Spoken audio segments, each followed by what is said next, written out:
Okay, at approximately 6 p.m. last night in Oneonta, New York, I was arrested by New York State Police Troop C. The individual who filed the complaint is Terry Schultz, a member of New York State Police Troop C. In fact, Terry Schultz testified against me in the last trial in Schoharie where I was acquitted. The incident took place on a public street where I was standing minding my own business. Terry Schultz is claiming that I was harassing and stalking him. In actuality, what really happened is I was standing on a public street. My car was parked on a public street. I was minding my own business. Terry Schultz came out to me and confronted me on the street. He began yelling at me. He began making derogatory comments to me.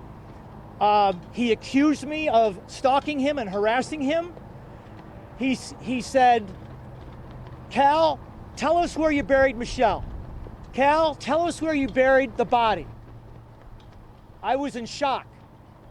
I began videotaping the incident with my cell phone and walking back to my car. By the time I got to my car, he had threatened that he was going to have me arrested. But what Terry Schultz didn't realize is that we were standing in front of my car, and my car has a dash camera on it, and the entire incident is on video. And at the time he called it in to his fellow state police officers to tell them to come arrest me, he wasn't aware that the video camera was in my car taping the whole incident. I get in my car, I drive away. As I'm pulling away, a state police vehicle pulls in, turns around, follows me, and pulls me over. At that point, they arrest me, they handcuff me, and they tell me that they've called the local judge and they're going to have a hearing. They then look in my car. They see that it has a dash cam. And for the next 4 hours, I'm handcuffed. My hands were handcuffed. I have bruises on my wrist this morning. They put the handcuffs on so tight, it cut the circulation off in my hands. When they didn't handcuff me my hands, they handcuffed me my feet to a bench for over 4 hours. By the end of the night, they take my cell phone because they know I have it on video. By the end of the night, they take my car because they know the dash cam is in my car with a video of the entire incident. So at 10 o'clock last night, I am 2 hours from home. I have no phone. I have no car. I have no money because my wallet's in my car. Thankfully, I was able to call one of my children to come drive up and pick me up.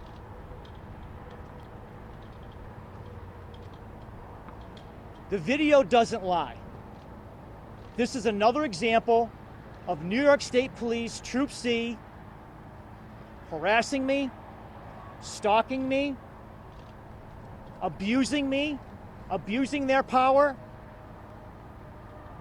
The same thing they've been doing for the last 15 years. It appears that Troop C has no problem wasting the taxpayers' money. They have spent millions of dollars investigating me for the disappearance of my wife for the last 15 years. They have zero. They have nothing more today than they did 15 years ago.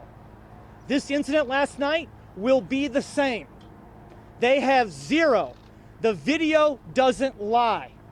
Not only do we have them on video last night, we have them on video during the trial, tampering with the evidence, which will be the basis for my lawsuit. And because of last night, there will be another lawsuit. They had me handcuffed for 4 hours. They took my phone, they took my car, they left me stranded at 10 o'clock at night, 2 hours from my home. And it was all abuse. It was nothing more than to take my face and grind it into the ground.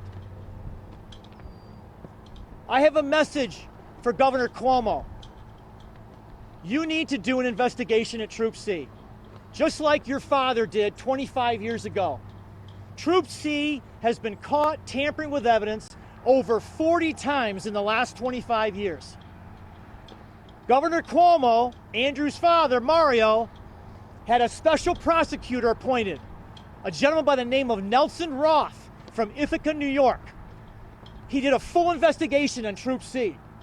He concluded that over 40 instances of evidence tampering by Troop C in all 7 counties that they represent. In his conclusion, he said everybody at Troop C was either involved or knew about the evidence tampering. It's time to stop. How many more innocent people is New York State Police Troop C going to be allowed to abuse and destroy their lives like they have for me and my kids for the last 15 years? And now again, 2 weeks later, after I'm acquitted, 10 o'clock last night in Oneonta, New York. How much more is going to go? How many more millions of dollars are going to be wasted? How many more lawsuits have to be filed before Troop C gets it? They cannot abuse their power. They cannot treat people this way. I'll take any questions. Now, why are you in Oneonta yesterday evening? I had a meeting up there. I was meeting someone up in Oneonta. Can you elaborate any further? Was it personal? No, it was a personal, yeah. I mean, not an issue. It was just a personal item that I was dealing with. Did you seek out Schultz at his home? No, absolutely not. I didn't know he even lived where he was. How did he know you were there? I was in front of his house. I was on the street in front of his house. Just by chance? Just by chance. Now, have you sought out anybody else? Have you sought out anyone from your previous trials, whether it be maybe Mr. Keene or any investigators? Have you had any conversation with them since your acquittal? Yeah, I'm not going to discuss any of that right now. Again, this was an incident that happened last night. I'm going to focus on this. I will discuss any other issues like that later on when we meet with you guys individually, but I'm not going to discuss any of that issues right now. Can we see your wrist? There and there. Show our camera people. Can you show our camera people again? Many of them are prepared. Right here, on the back side and on the back side. Do you have possession of the dashboard video right now, or is that with your car in possession? That's why they took my car. And my concern is, and I tried to argue with the judge last night, to not let them take my phone and to not let them take my car, because I know what they're going to do. They're going to delete the video of the confrontation where it shows Terry Schultz coming out to me and being the aggressor to me while I'm standing on the street. He's the one that initiated the conversation. He's the one that initiated the contact. He's the one that started with the yelling and the accusations and making the derogatory comments. He says to me on the street, "Cal, tell us where you buried Michelle. Tell us where you buried her body." That's what he says to me. I said nothing to him. I gave him no indication that I was there to do anything to him or his family. I was on the street, a public street, minding my own business. Cal, the complaint Cal, says- we've reached out to each one of us here. What is your hope from this today? What do you want to see happen? Bruce Barquette, my attorney, who defended me in the last trial, the last 2 trials, after I was acquitted 2 weeks ago, he and I had this conversation. He says, you watch what you do. Be careful what you do and where you go and who you're with and who you're around. They're coming after you. And I said, yep, I know they're coming. I don't know what I can do about it, but I know they're coming. And sure enough, this is exactly what happened. And I'm going to make sure that every time they do this, every stunt they pull, I don't care what it is, how small it is, I'll reach out to you people. If you're interested, we'll have a conference. If not, I understand. But I am not going to let these people get away with this anymore. I've been abused long enough. My kids and I have been abused long enough. We're not going to be abused anymore. I'm making it clear. And I said it right after the trial. We're going after these people. I made no bones about it. Bruce and I made it clear. We're going after everybody at Troop C that was involved. We're going after Jerry Keene. Anybody that was involved, we're going after. So it's not like this isn't public notice. They know that. And this is a feeble attempt by them to try to get even. Now, why here? Why have a press conference here in front of the troops, in front of the state barracks? We've had them here before, and it just seems like a central location for everybody. Some people are coming from Elmira. Some people are coming from Binghamton. It's just a central location. We could have done it anywhere. Are you going to pick up your car now? Oh, I won't be able to pick up my car for a month. Or my phone. Why? Because the hearing date that the judge set is January 16th, I think, or 17th. It's a month from now. January? Oh, I'm sorry. July 16th or July 17th. I don't have it in front of me here. So they're going to have my car for a month. They're going to have my cell phone for a month, and all my personal possessions if they don't allow me to go up there and get them back. So again, this is abuse of power. They're just trying to grind my face into the dirt every chance they get. They did it for the last 15 years. Sue Andrews Mulvey did it. Jerry Keene did it. And now Terry Schultz wants to get in on the action. The complaint alleges that you did make some statements to Terry Schultz about his son or something like that. Right. After he confronted me, after he came out in the street and confronted me, yelling at me, making accusations to me, making derogatory comments to me, he and I did get in a verbal exchange. Yes, we did. After 15 years of dealing with this, do you feel like you have to walk on eggshells lately? I'm not going to walk on eggshells. I'm not, and that's the point. I'm not going to hide. I'm not going to let them do this to me and my children anymore. That's why I'm here today. They're going to get the message loud and clear. They're not going to do this to me anymore. And if they do, they're going to be exposed. I got them on video last night. What Terry Schultz describes in this complaint is not what's on the video on my dash cam of my car. It's not. And it's going to show that. Now, my concern is they took my car, and I know why they took it, because they want the dash cam. And they're going to delete that video of he and I standing in front of my car where he comes to me and confronts me.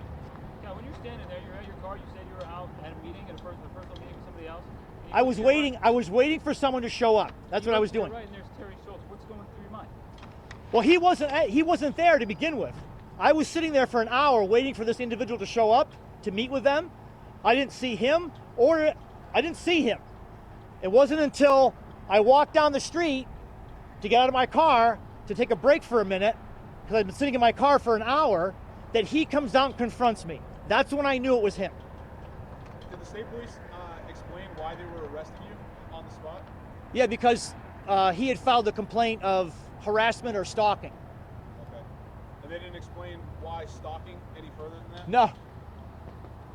Have you been in And furthermore, after they pulled me over and we were down the street and on the road that goes away from his house, we were in a parking lot.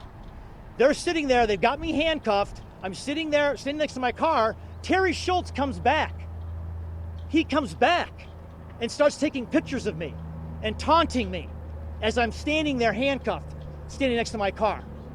So again, this is just another example of their arrogance, of their cocky attitude, of them wanting to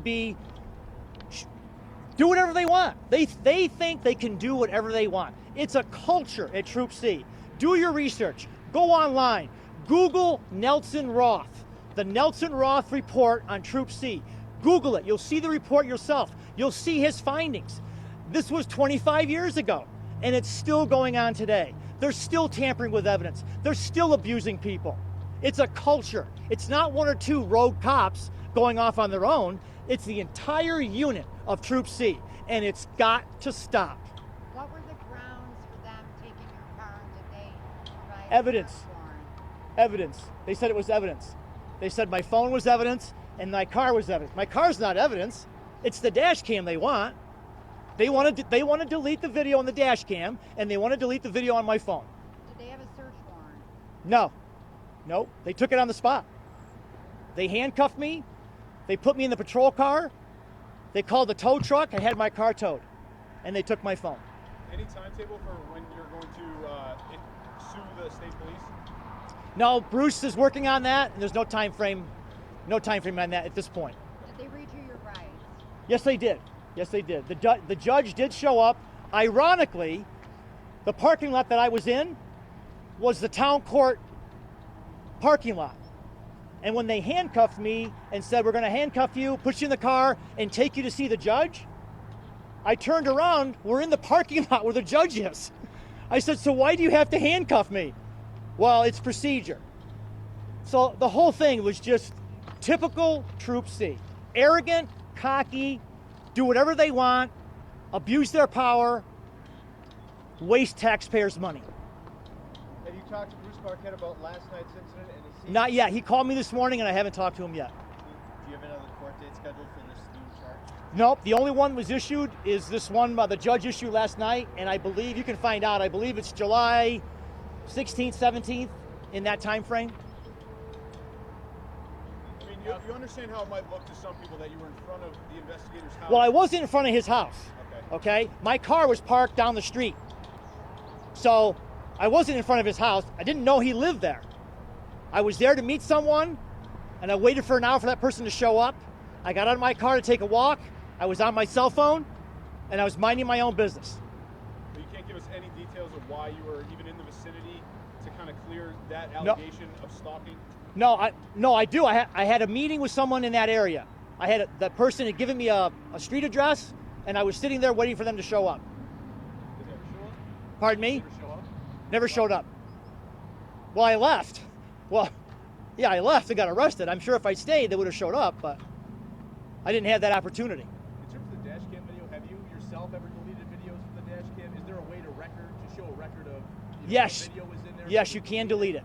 You can delete it. Is there a way to show that a video was deleted? Do you think they could just Well, yeah, delete if that they record? do, it's going to be pretty obvious because unless they delete the whole sequence of me driving up there and driving around town and sitting where I was, it's going to look obvious that that specific time period is gone. So I think you have it always running?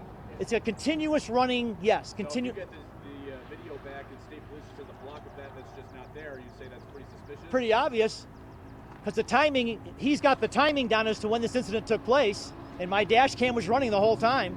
And then in terms of the meeting, I mean, were they running late? I mean, an hour. I mean, if you're meeting with somebody, I mean, I'm not gonna wait for a half hour, an hour. I mean, Yeah, it was an individual. I don't know the person. I'm trying to sell something online. I have a personal item that I'm trying to sell online. They wanted to know about it. They told me to meet him there. I showed up. kind of like a Craigslist eBay. Yes, exactly. I'll tell you now, I almost think it was a setup. I don't know who this person is. The address I was given last night, there wasn't a real street address, the number they gave me. I was on the street, but I couldn't find the exact house because there was no number that matched it. So I'm almost wondering if this wasn't a setup by the state police. What is the coincidence? What is the coincidence that I'm sitting there in front of Terry Schultz's house? He shows up at that time period, and then he comes out and confronts me while I'm on the street minding my own business. I almost think it was a setup. Did you talk about digging into the person you were going to sell it with? Did contact them and say, hey, what is your affiliation? They contacted me on, it was either eBay or Amazon. They sent me a message, gave me the name, address, street number. I just wrote it down and said I'd meet him there. Do you have a record of that? I'll check on the eBay, either eBay or Amazon. Is that item still online? Yes, it is. Do you know where it's posted online? It's where on the site? Well, It's a what drone. item- It's a what item drone. It's a drone that I purchased. It's a brand new drone with a camera on it, and I'm trying to sell it. So if you click on their drones, it'll show up. I assume like Spencer, New York would be the location if we're talking about. I'm not sure. I'm not good with that. My kids helped me set it up. It may have my name on there, my email address. You know what site you put it on, eBay or Craigslist? I put it on eBay and Amazon. Is this the only run-in you've had with state police since your acquittal? Yes. So they haven't come to your house or anything like that? No, Okay. I don't think they would do that. Yeah. But you said you were expecting this, that you didn't know when, but at some point something Bruce, like this was Mr. Barkat and I had this discussion right after the acquittal, and we were standing outside. Everyone was kind of getting ready to leave, and he looked at me and said, "You know they're coming after you." And I said, "Yep, I know. It's going to be a matter of time." He says, "You just got to be careful where you go and what you do, but they're going to be coming after you." Your message to them is you're ready for it. I'm not going to hide. They're not going to control my life anymore. They've controlled my life for the last 15 years. It's over. They need to get over it. They lost. They're exposed. We've got them on video tampering with the evidence.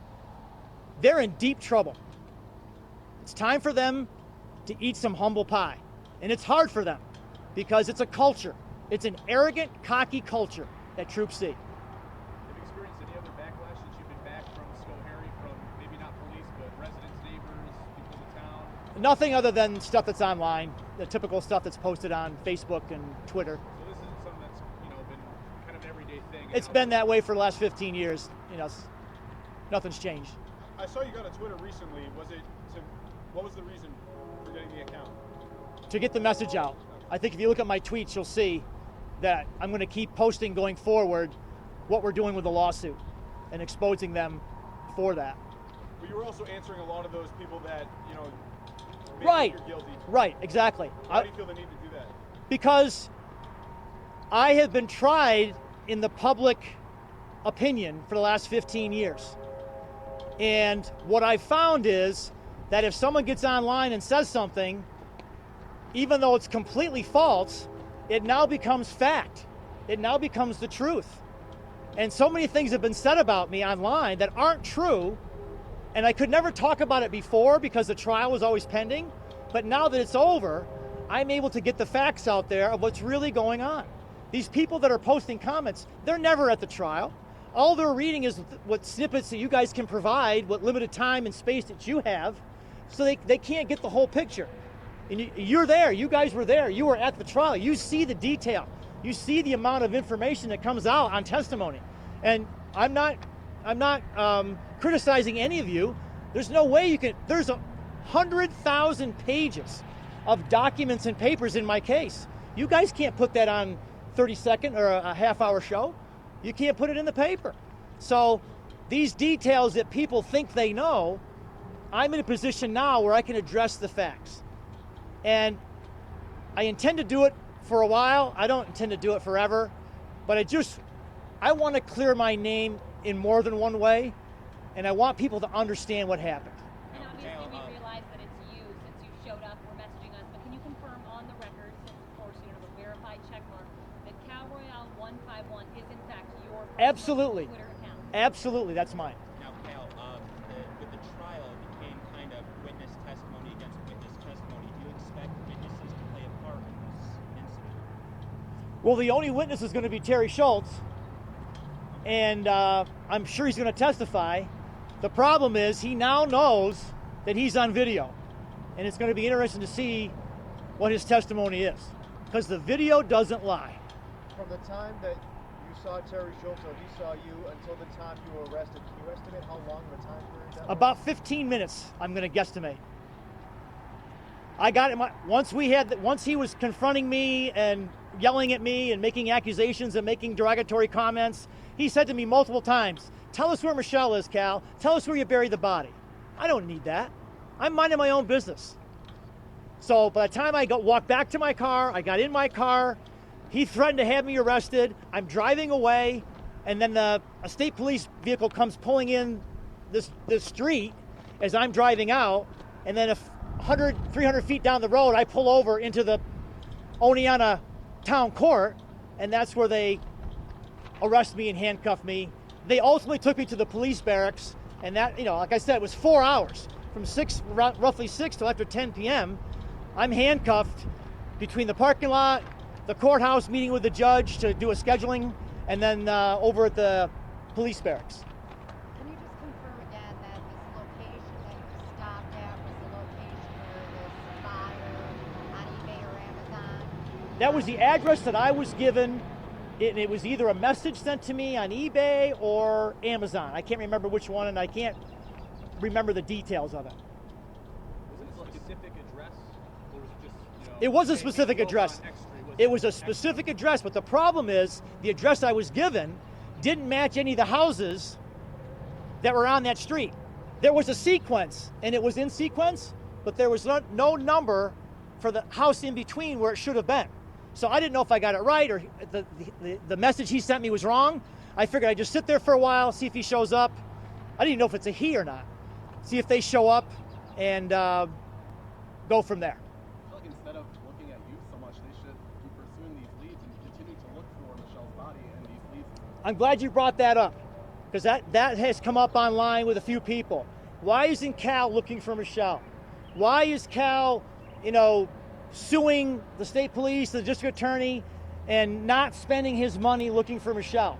I've already spent my money looking for Michelle. I've spent thousands of dollars. I did the job that New York State Police should have done, could have done, and didn't.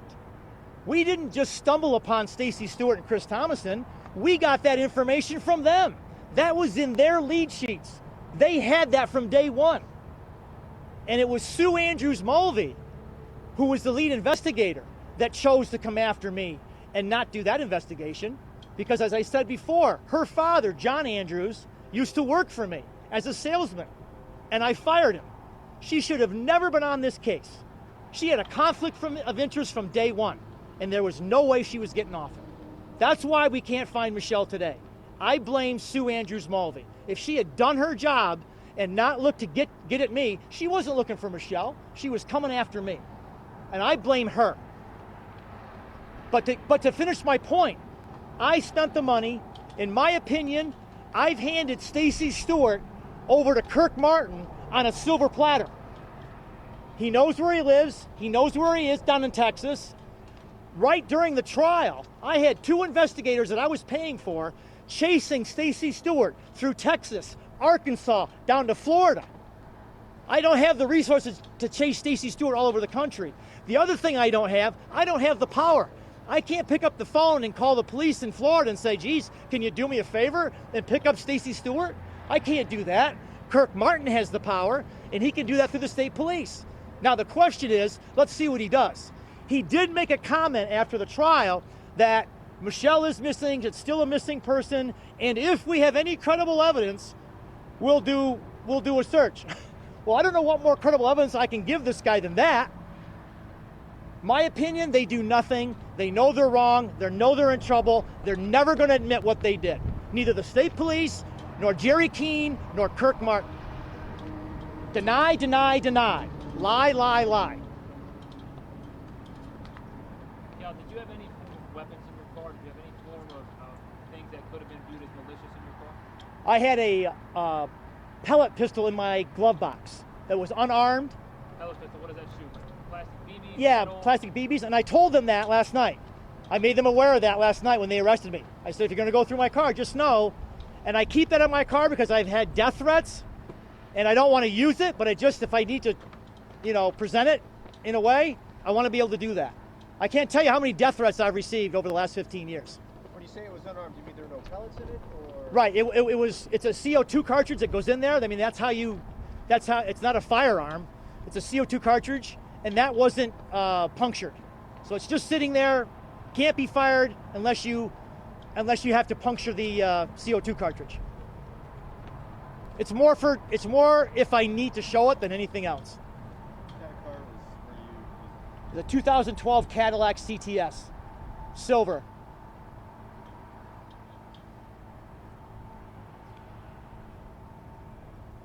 And so you won't get any of these, your car, your phone. You don't believe you'll get any of these back before the next court date?